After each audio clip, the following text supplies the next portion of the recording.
Bonjour, bienvenue au cours des noms divins. Nous passons aux attributs divins. Les appellations divines que nous avons déjà parcourues, nous avons dit, sont porteuses et révélatrices d'identité, dont des qualités et d'attributs du Dieu de la Bible. Rappelons-nous par exemple des termes comme LA du psaume 42, verset 3b, qui nous dit que Yahvé est un Dieu vivant. Rappelons-nous aussi des psaumes 76 et 99, où on trouve des termes comme Gadol, Kadosh ou encore Noura, qui nous présentent Yahvé comme un Dieu grand, saint et terrible, donc digne de respect. Rappelons-nous aussi des termes comme El Elyon dans le psaume 78, verset 35, El Shaddai dans le psaume 91, dans le livre de Job, dans Genèse 17.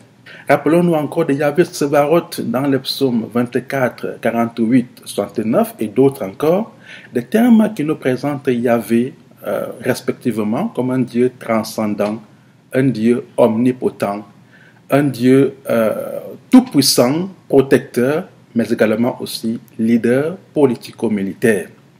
Par ailleurs, tel que nous l'a révélé saint Augustin dans sa célèbre maxime In Deum non cadit accidens, c'est-à-dire en Dieu, il n'y a pas d'accident, en Dieu, il n'y a donc pas de défaut. Donc tous les attributs divins rendent compte de son incomparable perfection. C'est la raison pour laquelle, en ce qui est de Dieu, il convient plus de parler de perfection divine que d'attributs ou de qualités. Quand on fait référence, par exemple, à sa sainteté, à sa justice, à sa miséricorde ou à sa vérité. Karl Rahner, un grand théologien, avait déjà révélé qu'il est difficile d'avoir accès aux perfections divines en tant que telles. Il a donc distingué deux formes de trinité, ce qu'il a appelé la trinité immanente et la trinité économique, parce qu'il a dit que tout ce qu'on peut dire de Dieu, on ne peut le dire que selon la manière dont Dieu lui-même s'est révélé au cours de l'histoire. C'est dans le même sens que Hans Joachim Kraus a fait savoir que all Yahweh's perfections are attributes of his self-expression and his actions, c'est-à-dire tous les attributs de Yahvé sont le fruit de son auto-révélation et de ses actions. Cela donc signifie que les attributs ou les perfections divines que les psaumes révèlent ne sont pas le fruit d'élaborations théorétiques ou dogmatiques à la manière des épopées qu'on retrouve dans les religions païennes, mais sont le résultat d'une expérience. C'est la raison pour laquelle la tradition judéo-chrétienne est une tradition où la foi n'est pas l'adhésion à un code normatif d'abord, mais relation personnelle avec Dieu, dont le Dieu des relations, le Dieu de communication, le Dieu de l'expérience. Et l'une des premières perfections qu'on peut trouver en Dieu, en Yahvé, c'est bien sûr la sainteté. Yahvé est un Dieu saint. La sainteté est l'une des premières caractéristiques de la perfection divine. Et le psaume 99 est celui qui en rend le mieux compte. Rappelons-nous par exemple du verset 3 qui dit « Qu'il célèbre ton nom grand et terrible. Il est saint. » En effet, Kadosh en hébreu ou Hagios en grec n'apparaît que 15 fois dans l'ensemble du psautier. Et parmi les 15 fois, il apparaît 7 fois comme qualité directe de Yahvé ou du nom de Dieu, dont 3 fois dans le psaume 99. Au verset 5, on peut lire par exemple « Exaltez Yahvé notre Dieu, prosternez-vous devant son marchepied, il est saint. » Le verset 9 reprend presque les mêmes paroles. « Exaltez le Seigneur notre Dieu, prosternez-vous vers sa sainte montagne également, car il est saint, Yahvé notre Dieu. » Le psaume 111, verset 9, va dans le même sens que le psaume 99, verset 3. On peut lire ceci, « Son nom est saint et redoutable. » Mais c'est le psaume 71, verset 22, qui affirme de manière solennelle que Yahvé est le Saint d'Israël, Kadosh Israël.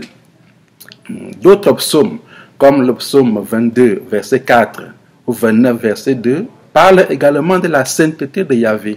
Et le psaume 110, verset 3, dit que Yahvé mérite des honneurs sacrés. Dans les psaumes 46, 5 et 134, 2, Kadosh apparaît pour désigner le sanctuaire de Dieu. Cette image revient encore dans le psaume 93, verset 5, qui parle de la sainteté de la maison de Dieu.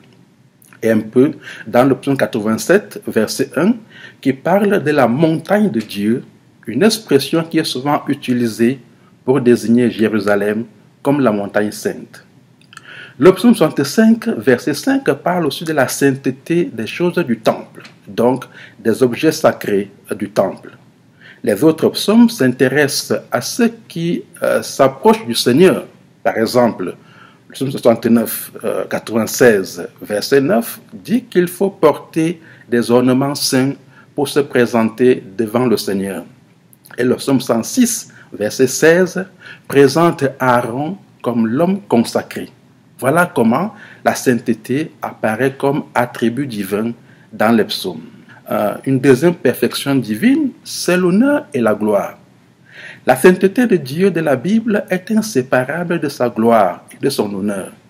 Les psaumes 22, 24, 7 à 8, 26, 8, 66, 2, 71, 8, par exemple, font référence à la racine hébraïque kavod, qui signifie faire honneur, donner de l'importance, rendre grand, respecter, glorifier. Quand il s'agit du verbe, on a aussi les substantifs comme gloire, honneur. En grec, on retrouve les mots doxa et encore timé, honneur. Le psaume 22, 24 dit par exemple, « Vous qui craignez le Seigneur, louez-le. Vous tous, race de Jacob, glorifiez-le. Vous tous, race d'Israël, redoutez-le. » Chacun des verbes utilisés rend compte de cette magnificence divine, de sa gloire. Craindre, louer, glorifier, redouter. Le psaume 24 combine la gloire divine avec un autre attribut divin, sa royauté. Dans le verset 7 dit par exemple, « Portes, levez vos frontons, élevez-vous portes éternelles, qu'il entre le roi de gloire. » Et pour évacuer tout doute en ce qui concerne l'identité de ce roi, le verset 8 entre dans une forme de diatribe, un monologue où celui qui parle seul, pose des questions et répond. On peut lire par exemple, « Qui est ce roi de gloire ?»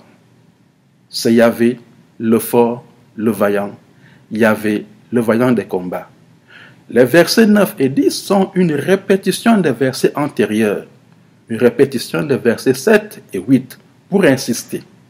Alors, le verset 8 dit par exemple, « Qui est ce roi de gloire ?» Yahvé Tsebaoth, c'est lui le roi de gloire. Enfin, le langage des psaumes 8, 19, 23 et autres encore, 135, est un langage purement théophanique, marqué par la révélation de Dieu dans sa gloire. C'est le cas par exemple du psaume 29 aussi. On peut lire concrètement, « Rapportez à Yahvé, Fils de Dieu, rapportez à Yahvé gloire et puissance. Rapportez à Yahvé la gloire de son nom. Adorez Yahvé dans son éclat de sainteté. Voix de Yahvé sur les eaux, le Dieu de gloire tonne. Yahvé sur les eaux innombrables. » Un troisième attribut divin, c'est la transcendance du Dieu très haut. Dans le chapitre antérieur, nous avons relevé le mot Gadol dans les psaumes 76, verset 2 et 99, verset 3. Gadol est l'équivalent de l'adjectif grec méga ou mégalé, qui signifie grand, et du verbe mégaluno, rendre grand, élever, magnifier. C'est l'un des adjectifs et verbes les plus importants que les psaumes utilisent pour parler de la grandeur de Dieu. En dehors des psaumes 76 et 99, le psaume 48 également chante la grandeur de Yahvé. Il est grand le Seigneur, il est comblé de louanges dans la vie de notre Dieu, sa montagne sainte. Tout comme le psaume 135, verset 5, qui dit « Oui, je le sais, le Seigneur est grand, notre Seigneur surpasse tous les dieux. » Les psaumes 21, 14 et 46, 11 utilisent un autre verbe, le verbe rum, ou upsio en grec, qu'on retrouve également en Isaïe 57, 15, et qui signifie s'élever, se lever. Le psaume 21, 14 dit par exemple, dresse-toi Seigneur dans ta force, chantons ta prouesse par un psaume. Dans le psaume 46, 11, c'est Yahvé même qui chante sa grandeur. Il dit, lâchez les armes, reconnaissez que je suis Dieu, je triomphe des nations, je triomphe de la terre. Tous ces termes qui exaltent la grandeur du Dieu de la Bible soulignent une catégorie théologique fondamentale, celle de la transcendance divine. La transcendance de Dieu est la perfection dans sa grandeur incomparable. D'autres psaumes utilisent la métaphore des cieux pour traduire cette incomparable grandeur de Dieu. Le psaume 115, verset 3a dit par exemple, notre Dieu, il est au ciel. Et le psaume 11, 4 dit également, le Seigneur est dans son temple saint, le Seigneur a son trône dans les cieux. Yahvé est un Dieu saint, Yahvé est un Dieu de gloire, Yahvé est un Dieu grand transcendant, Yahvé est aussi un Dieu tout-puissant. La toute-puissance du Dieu de la Bible et des psaumes se révèle pleinement dans le vocable Shaddai, de El Shaddai, qu'on retrouve dans le psaume 91, verset 1, qui dit ceci, « Celui qui habite là où se cache le Très-Haut passe la nuit à l'ombre du Dieu souverain. » El Shaddai, comme on l'a dit, apparaît dans le livre de Job, mais on le retrouve également aussi en Genèse. Il apparaît même 4 fois dans le livre des Nombres, 3 fois chez Ézéchiel, 2 fois dans le Cantique des Cantiques, 1 fois dans le livre de l'Exode, en Exode 6, 3, et 1 fois dans le livre de Ruth, en Ruth 1, 20. En dehors du psaume 91, on le retrouve également dans les psaumes 22, verset 10, et 68, verset 15. El Shaddai, comme on l'a dit, semble être le nom le plus ancien de Dieu dans la tradition d'Israël. On pense qu'il vient du vocable Sadou, qui signifie montagne dans la langue akkadienne chez les Babyloniens. Ainsi, dans le nord de la Mésopotamie, l'un des dieux, appelé le dieu Amuru, était aussi appelé Bel-Sadeh, c'est-à-dire Dieu de la montagne. El Shaddai pourrait donc se traduire littéralement par Dieu de la montagne ou encore le Très-Haut, ce qui ferait allusion à la transcendance de Dieu. Mais dire le Très-Haut signifie aussi le suffisant ou encore le souverain. C'est pourquoi El Shaddai a été traduit en grec par Pantocrator, puis en latin par omnipotens et finalement en français par omnipotent ou tout-puissant. Yahvé Tsevaot fait également référence à la toute-puissance de Dieu. Tsevaot est un pluriel féminin et signifie les puissances, les principautés, les dominations et même les armées. Et puisqu'il est complément du nom Yahvé, donc en génitif dans Yahvé Tsevaot, il devrait être normalement traduit par Kyrioston du Naméon, c'est-à-dire le Seigneur des puissances. Voilà pourquoi quelquefois on le traduit par le Seigneur des armées. Mais de temps en temps aussi, on préfère le traduire en grec comme El Shaddai par Pantocrator pour dire Dieu tout-puissant. Mais quelle que soit la traduction, la toute-puissance fait référence effectivement à la capacité qu'a Yahvé de protéger son peuple. Donc Yahvé comme protecteur, comme secours et comme refuge pour ceux qui croient en lui. En dehors de El Shaddai et de Yahvé Tsevaot, les psaumes emploient également des adjectifs comme odds dans les psaumes 62, 12, 66, 3, qui signifient fort et qui font également référence à la toute-puissance divine.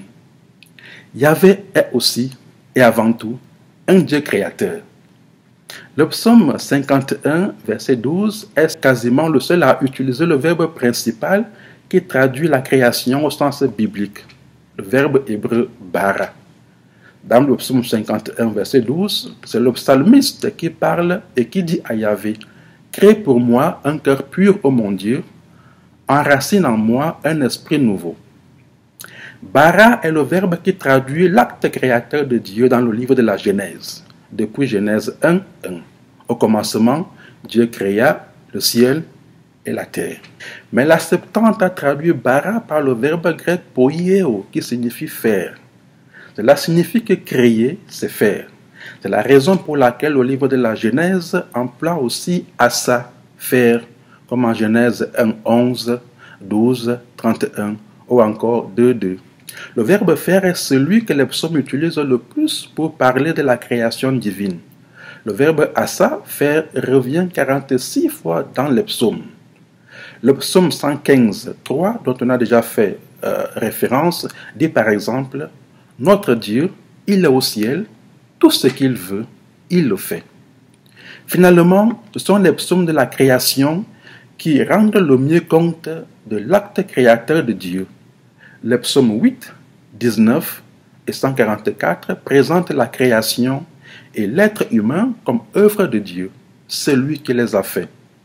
Le psaume 90 utilise la métaphore de l'engendrement avec le verbe yeled, qui signifie enfanter, mettre au monde, naître, pour présenter Dieu comme créateur.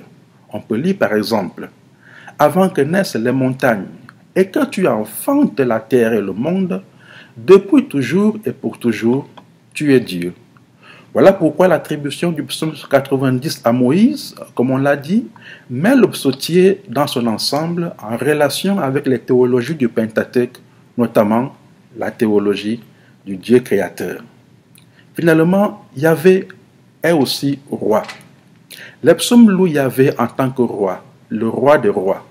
Beaucoup de psaumes utilisent pour cela le substantif Melech, qui signifie roi.